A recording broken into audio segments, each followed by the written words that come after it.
bonjour à mes CM1, CM2 de l'école La Souris Verte. Aujourd'hui, on continue dans notre chapitre d'histoire, la Révolution française. Pour cela, je vais te demander, s'il te plaît, tu vois donc qu'on va commencer quelque chose de nouveau qui s'appelle la Première République. Et pour ça, je vais te demander d'ouvrir ton cahier d'histoire, d'aller au chapitre sur la Révolution française et d'aller à la 4e page, celle qui commence avec le texte La Première République. Donc tu prends ton cahier à cette page-là, tu prends de quoi écrire comme d'habitude et on commence ensemble. Tu mets pause à chaque fois que tu en as besoin. Alors, avant qu'on commence, je voudrais te rappeler un petit peu où est-ce qu'on s'était arrêté la dernière fois. J'espère que tu t'en rappelles. Est-ce que cette image te dit quelque chose? Elle a lieu le 10 août 1792. Qu'est-ce qui s'est passé à ce moment-là? C'est les Parisiens qui ont attaqué le palais des Tuileries à Paris, là où vivait le roi. Et après avoir attaqué le palais, après avoir fait l'assaut sur ce palais, ils ont enfermé le roi dans la prison du Temple. Nous, on s'en était arrêté là. Qu'est-ce qui se passe ensuite? Alors, on prend le premier texte ensemble, on va le lire. Donc, la Convention. Le 21 septembre 1792, la nouvelle Assemblée, tu te rappelles qu'on avait parlé de l'Assemblée constituante, de l'Assemblée législative, maintenant c'est au tour de celle qui s'appelle la Convention, abolit la monarchie et proclame la République. Alors ça c'est absolument incroyable, rends-toi compte que c'est la première fois de l'histoire de France que l'on décide, l'on proclame que ce n'est plus une monarchie, ce n'est plus un pays où c'est un roi qui décide, mais une république, c'est-à-dire un endroit où les gens sont élus, où on vote pour savoir qui va décider. Donc c'est absolument incroyable pour l'histoire de France. On continue. Mais les députés de la Convention, les hommes qui sont dans cette assemblée, sont divisés. Certains sont modérés et veulent ralentir les réformes, on les appelle les Girondins. Donc eux, ils ne veulent pas non plus faire de changements trop rapides, trop forts, trop profonds d'un seul coup, ils sont plutôt modérés. Et d'autres, au contraire, comme Danton, Marat ou Robespierre, des hommes que tu vois ici. Il faudra surtout que tu retiennes Robespierre, qui est un personnage très important de cette époque. Ces hommes-là, Danton, Marat ou Robespierre, eux, ils veulent aller plus loin, ils sont beaucoup plus radicaux, et ils réclament la mort du roi. Ce sont les montagnards, donc les Girondins modérés, les montagnards plus radicaux.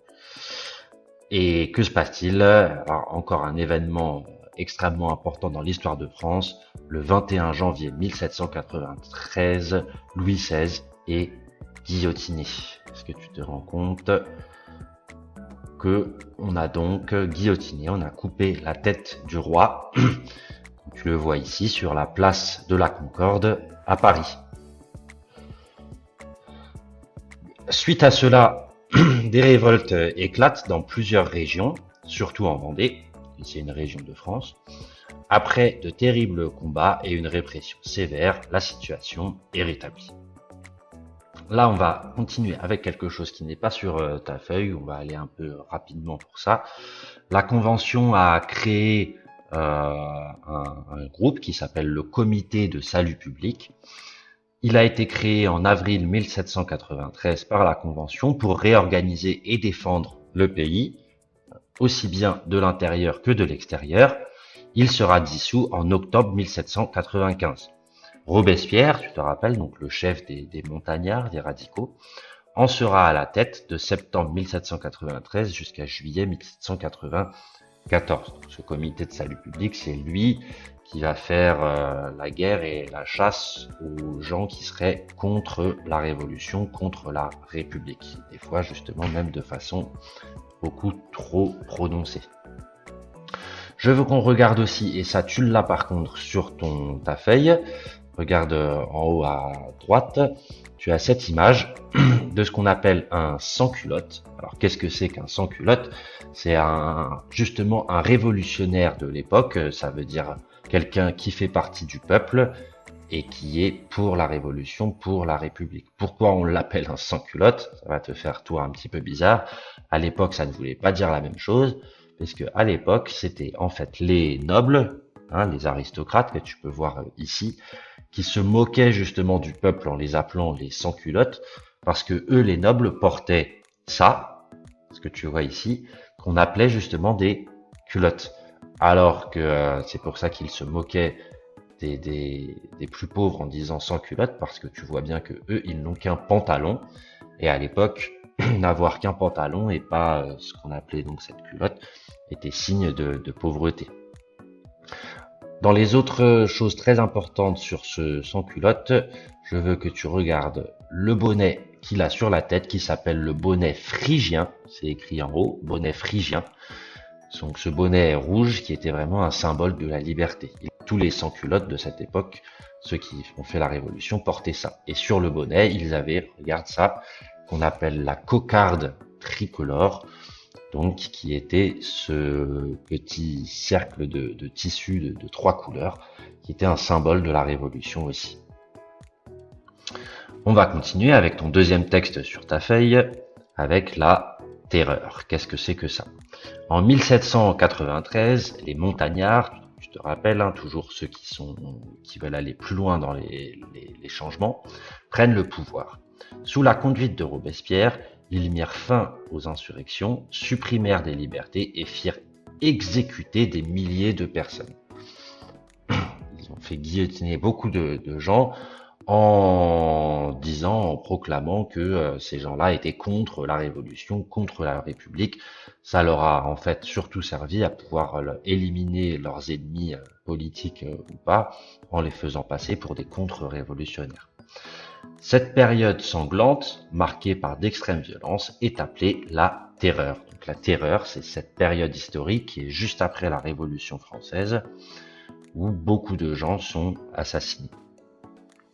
De jeunes généraux, comme Bonaparte, alors là, très important puisqu'on va beaucoup en reparler de ce personnage, de ce monsieur, Napoléon Bonaparte, tu le vois ici, qui était à l'époque un général de guerre et qui remporte, donc je continue la leçon, qui remporte de grandes victoires comme celle de Fleurus en Belgique le 26 juin 1794 et sauve le pays, la France, de l'invasion des nations étrangères.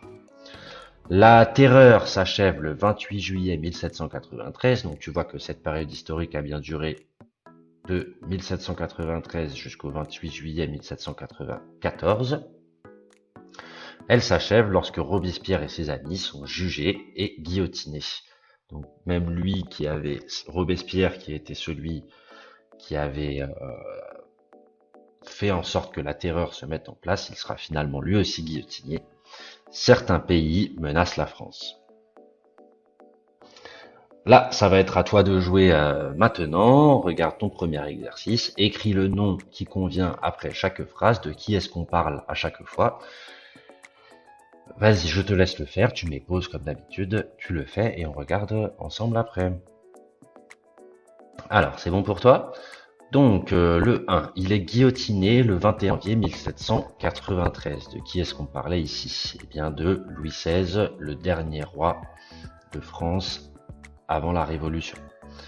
Numéro 2, il dirige les montagnards. Qui est le chef des montagnards? C'est bien Robespierre. Ils veulent la mort de Louis XVI. Justement, de qui on parle? De ce groupe qui s'appelle les montagnards, qui veulent des changements radicaux très rapides. Et le 4, au contraire, comment s'appelle le groupe de ceux qui sont plus modérés? Ce sont les Girondins. On continue. avec le dernier texte en bas de ta feuille, l'œuvre de la Convention. Donc, qu'est-ce que cette assemblée a mis en place? Des choses assez importantes. Première chose, la Convention vend aux paysans les anciennes terres du clergé. Ça veut donc dire qu'elle prend les terres de l'Église pour les vendre aux paysans. Ce sera une décision qui sera assez contestée dans beaucoup d'endroits. Deuxième chose, elle vote les lois sur l'enseignement et fonde de grandes écoles, des écoles très très connues qui existent encore aujourd'hui et qui sont toujours faites pour vraiment des écoles d'excellence telles que l'école polytechnique ou l'école normale supérieure. On continue. Le système métrique remplace les anciennes mesures qui étaient différentes d'une région à l'autre. Rends-toi compte qu'à l'époque, dans chaque région de France, chaque endroit avait ses unités différentes pour mesurer les distances, pour mesurer les poids, etc. Donc quand tu passais dans une autre région, tu n'avais pas du tout la même unité que les autres, donc tu ne pouvais même plus comparer. La Convention décide que partout sera utilisé, comme on l'a vu ensemble, le mètre, le kilomètre, le centimètre, le millimètre, mais aussi le gramme, le kilogramme, le milligramme, etc. Des unités communes à toute la France. Le 26 octobre 1795, la Convention se dissout. On a donc eu l'Assemblée constituante, l'Assemblée législative, et maintenant la Convention qui elle aussi disparaît. Une nouvelle constitution donne le pouvoir exécutif à un directoire. Ça sera donc la période suivante. C'est maintenant plus une assemblée, mais un directoire qui est composé de 5 personnes qui vont prendre les décisions. On continue avec un petit vrai ou faux. Je te laisse le faire et regarder avec moi après la correction. Ok, alors la Convention fonde de grandes écoles. Oui, on a dit que c'était vrai, des écoles qui existent encore aujourd'hui. La Convention vend les biens des paysans. Alors, d'après toi, vrai ou faux?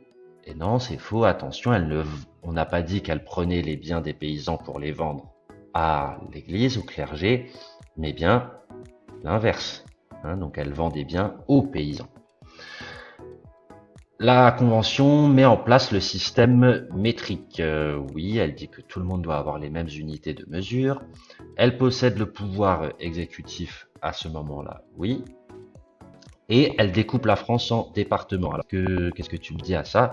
Moi, je te dis faux, et normalement, toi aussi, si tu te rappelles du chapitre de la feuille juste de la dernière fois, on avait dit que c'était l'Assemblée constituante qui avait découpé la France en départements. Donc c'était déjà fait avant la Convention. Et on finit avec, alors ça c'est la page juste après, la page numéro 5. Regarde, c'est le tout premier exercice en haut et ça sera le dernier qu'on fera ensemble aujourd'hui. Trouve le mot correspondant aux définitions. Donc là pareil, je vais te laisser lire de quoi on te parle et essayer d'écrire en face ce que tu penses. Alors, c'est le nom du bonnet que portaient les révolutionnaires. C'est bien le bonnet phrygien. Il travaille à défendre et à réorganiser le public. Le comité de salut public, créé par la Convention. Place où fut guillotiné Louis XVI. Alors, est-ce que tu te rappelles du nom de la place? C'est à Paris, elle s'appelle la place de la Concorde. Et période pendant laquelle Robespierre dirige le comité de salut public. Alors moi, je t'ai marqué les dates précises, de septembre 1793 à juillet 1794. Si tu m'avais marqué le nom de la période, à savoir la Terreur, ça m'allait très bien aussi. Voilà, bah écoute, si tu as réussi, bravo. Comme à chaque fois, je te dis au revoir. Et maintenant, on le sait, je peux aussi te dire à bientôt. Au revoir.